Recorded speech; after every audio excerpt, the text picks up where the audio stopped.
Pernah nggak sih kalian ngerasa bingung kenapa umat Islam itu segala sesuatu udah diatur? Kenapa ya?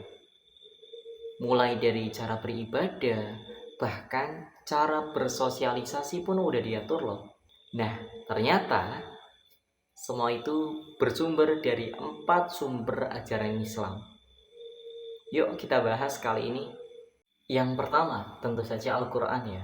Al-Quran ini merupakan pedoman utama dari ajaran Islam, dari agama Islam. Ya, Al-Quran ini diturunkan oleh Allah melalui Nabi Muhammad SAW. Jadi ini wahyu ajaran agama Islam yang paling tinggi. Ini adalah Al-Quran. Di dalamnya itu semua prinsip hidup, ibadah, akhlak, ataupun nilai-nilai kemanusiaan semuanya udah ada di dalam Al-Quran. Kalau di ibaratnya tuh Al-Quran ibarat kayak buku pedoman hidup utama di agama Islam. Dan yang kedua itu adalah hadis ataupun sunnah.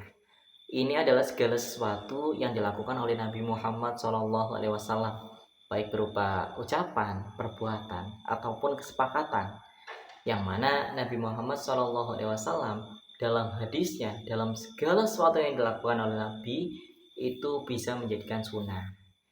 Contohnya nih, misalnya dalam Al-Quran itu sendiri kan kita disuruh untuk melakukan ibadah berupa sholat, namun tidak dijelaskan secara detail bagaimana kita melakukan sholat. Nah, hadis ini atau sunnah itu memberikan penjelasan dari perintah Allah yang mana itu masih umum. Misalnya sholat itu ada apa aja sih? Ada sujud, ada takbir, ada tahiyat gitu teman-teman. Yang ketiga adalah ijma. Teman-teman tahu nggak apa itu ijma? Ijma adalah kesepakatan yang dilakukan oleh ulama mengenai suatu hukum yang mana itu tidak ada di dalam Al-Quran ataupun hadis. Nah, ijma ini lahir setelah wafatnya Nabi Muhammad SAW.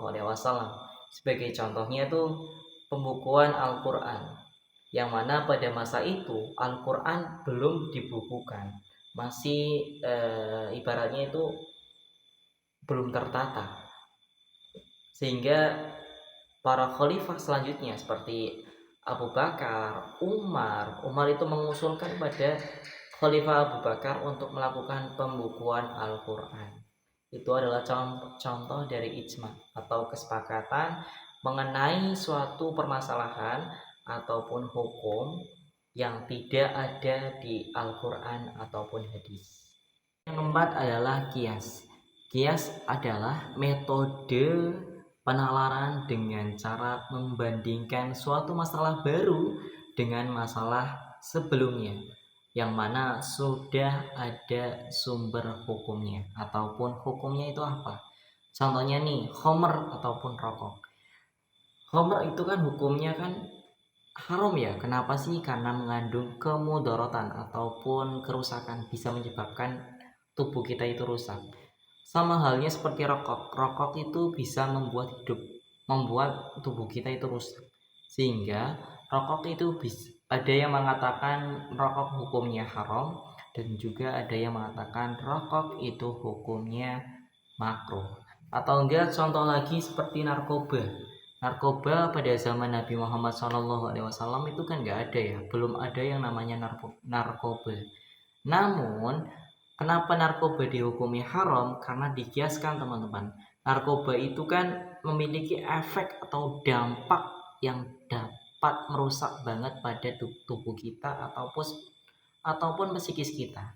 Jadi narkoba pun dihukumi haram karena memiliki kemudaratannya sendiri. Jadi Islam itu memiliki 4 sumber ajaran Islam ya. Yang pertama itu adalah Al-Quran, yang kedua itu hadis, yang ketiga itu ijma, dan yang keempat itu qiyas. Dari 4 sumber ini merupakan pilar yang ada dalam ajaran agama Islam. Jadi kita sebagai generasi muda, apalagi muslim ya, kita harus tahu nih 4 sumber ajaran agama Islam, sehingga kita insya Allah dapat memahami agama Islam secara maksimal ataupun utuh. Sekian dari saya, billahi taufik wal hidayah. Assalamualaikum warahmatullahi wabarakatuh.